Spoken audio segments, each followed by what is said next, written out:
Hello, all you miraculous healers. Today I'm going to talk about mental strategies for success. So, there are several pitfalls that highly sensitive and energetic people fall into, and so I'm going to talk about how to prevent those. So, stay tuned to hear more. After interviewing hundreds of amazing healers like you on my podcast, I discovered their biggest challenges include not knowing where to get started to build their healing practice, build their practice so they can attract a stable income to support themselves, and that their advertising efforts seem like a waste of time and money. I had these same frustrations during my 30-year healing history. When I finally retired as a physics professor, I needed to replace my six-figure salary fast. As a highly sensitive introvert, I couldn't use typical sales techniques. Instead, I developed a three-step system that replaced my income within 5 months. I've helped others develop their successful healing businesses with this system, and I can help you too. I'm Dr. Anastasia Chopelas. Listen in to discover more. Welcome back. Thank you so much for coming. So today I'm going to talk about mental strategies. And what a mental strategy is what you are feeling when you are saying who you are and what you do, right? Or when you're introducing something, or when you're explaining something, or when you're trying to engage a potential client into your programs. So those thoughts in the back of your mind, and even the emotions that you're feeling, can get projected out.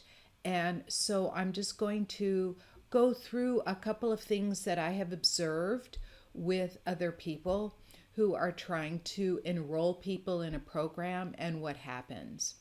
So, and that is what you're feeling when you're asking for the sale. So let's talk about your emotional state and what can happen. So there are about 4 things that I'm going to talk about here, right? The first one, if you're continually thinking about not having enough money, like thinking about how am I going to pay the bills? What's going on? My bank account is empty. Oh my gosh. I'm going to be evicted from my apartment.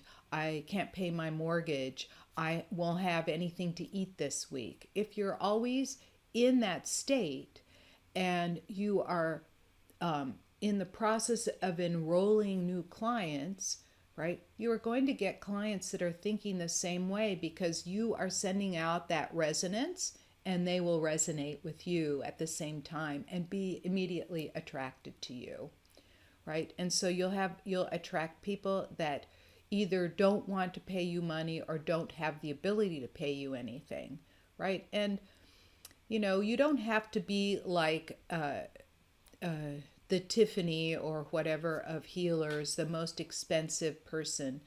You can be reasonably priced so you can have people be able to pay you. I've had people that were on welfare pay me. I've had people that borrowed money to pay me, and they were able to then recoup their investment. And so it doesn't mean if they don't have any money, they can't pay you. It's just, are they willing to, right? So when you're thinking in this place of lack, you will get more lack, right? If you are continually angry about something, you will attract angry people. So I had a client a while back who eventually took my class and then didn't need me anymore. But I had a client a while back who was very angry, and I said, well, we need to clear up that anger with your father. And she says, I've been angry at my father for 40 years. And that's how long she had a serious health condition that caused her no end of trouble.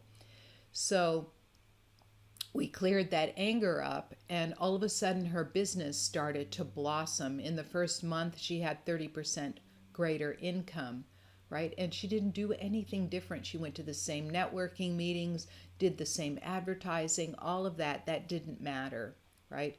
So she stopped attracting people that were also angry, and the two of them together just didn't work. And When she started getting sweeter, right, you can attract more bees with honey than with vinegar, as my dad always said. If you are anxious in any way, you will attract people with anxiety, right? And it doesn't mean that you're anxious, like super anxiety prone, but it could be that you're just anxious about something and you will attract people that have that same anxiety in them. So think about the difference between what you are attracting right now and what you desire to attract instead, and focus on the latter, right? So you have the ability to release those feelings and those emotions and get into a really positive state, right? I notice that when I am in a place where it doesn't matter whether somebody signs up with me or not, right? If I propose something, I just wait at the other end of the phone or the Zoom call, and if they decide no, I go, okay, doesn't matter. Even if I've got a lot of bills to pay, like I still have credit card debt. I had it all paid off, and then I decided to do another coaching program. So I'm in the process of paying that down, and I'm about 60% of the way done with that. But right, so you can get into credit card debt and just ignore it, right? It's there, it'll be there. You're investing in yourself, right? And being anxious to pay that off. You know, there's these zero balance offers that you can take, or you can take out a loan of some sort so you can pay it off gradually because you are investing in yourself, right? Being anxious about any kind of lack will introduce more lack into your life, right? So here's some examples of what happens. If you're afraid that someone won't hire you at the price that your services are worth, then no one will ever hire you at that price, right? If you introduce it like, oh, you know, it's this price, you know, you just have to say it with conviction because you are worth whatever it is you're asking, right? When I first raised my prices up to their current level, the first time I introduced that, I thought, oh, that person, I don't know, but you know, it's worth what I'm offering. And as soon as I said it, she said, oh, that's very reasonable. Here's my credit card. And the next person I offered it to at that price said, wow, you're that good, right? So that is what people are thinking, just to remember that. And another problem could be is that you want the next client to say yes because you need the money. And I have been that has been one of my problems a couple of times, and then I realized, oh, I'm thinking that. Oh, no, no, no. You just have to let it go, because whatever it is that's going on in the background, it'll get paid, right? I have a situation now where I have to pay out my siblings for the value of the house I'm living in, which is my childhood home, right? So so I had done all these calculations, and then these big bills had come up, and I thought, and I was talking to my husband last night, and I said, yeah, we're about $26,000 short. It's a lot of money, but we're going to scrape it together. We have 2 months time. We're going to scrape it together. That's fine. But I'm not really that worried because we have the ability to do that. But you know, you could end up in that situation like, oh no, because I felt like I was being hit in the gut, right? So stop worrying about it. It will show up when you need it, right? And I had one client who had interviewed like 100 people to bring them into one of her programs. And she was helping them write books, making it really simple for them to write their books, which is a very valuable thing to do. It's a way to establish your expertise. And the ones that it's the kind of people that needed it. Like I wrote a book and it didn't make a whole lot of difference in my life. People got to read it, and I've sold quite a number of copies, and a lot of people read it and they feel healed after they read it. So for $8 they got a healing, right? So so it's not as important as you might think, but for those people that she was offering it to, it was important. And she didn't get anybody. She had paid $25,000 to another coach to teach her how to do this interview technique. And I said, "So what are you thinking when you're talking to them on the phone?" And she says, "Oh, please sign up with me so I could pay my credit card bill." Well, all they heard on the other end is she just wants me for my money. Not that she was going to do this amazing job in helping them get a beautiful book, you know, uh, written up, designed, printed, released, and advertised so they can become a bestseller, right?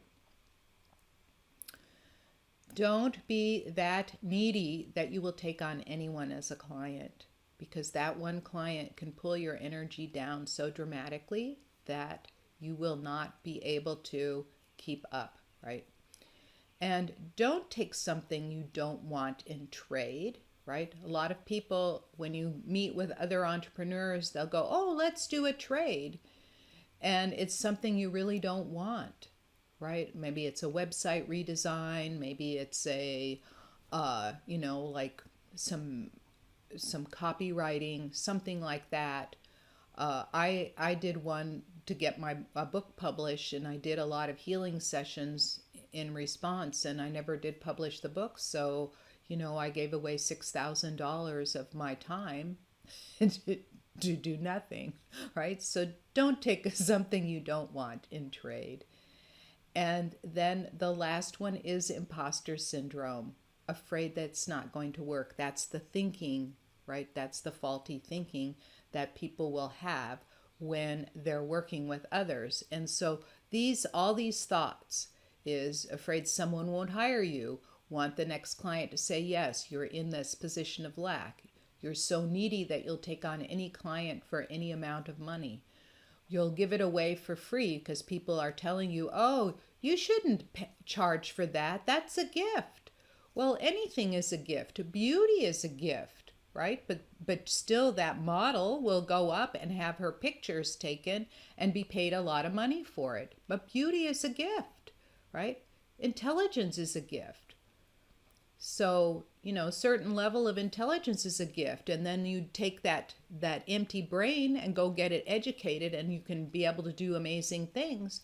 And they're not going to give it away for free. You would never ask a doctor to do surgery for free, right?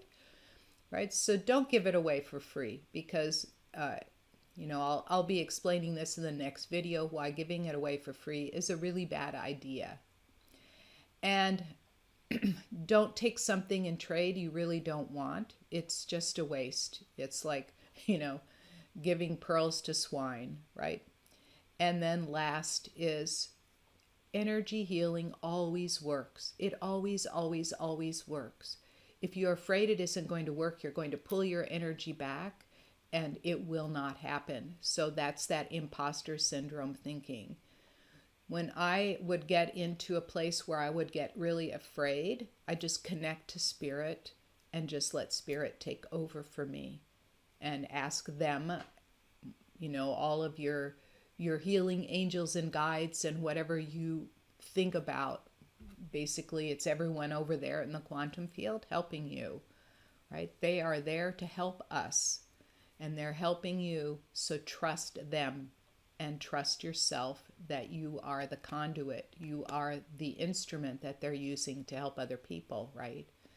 So that's all I have for today. So remember, your mental strategy is, what are you feeling when you are speaking, when you are doing?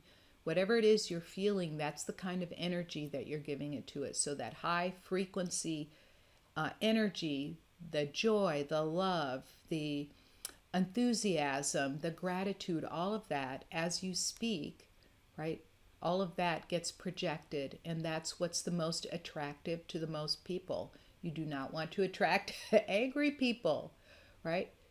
Forget the angry people, forget the anxious people, forget the needy people. Do not be in those places, because that's who you will attract, right? Okay, that's all I have for today. I will see you in the next video. Thank you so much for spending your time with me. If you found this message helpful, please subscribe to this channel, give me a thumbs up or a 5-star rating, and share it with your friends. To discover more about the 3-step system for attracting a generous income as a healer or intuitive coach, sign up for free at www.highpaidhealers.com. I look forward to seeing you there and in the next video.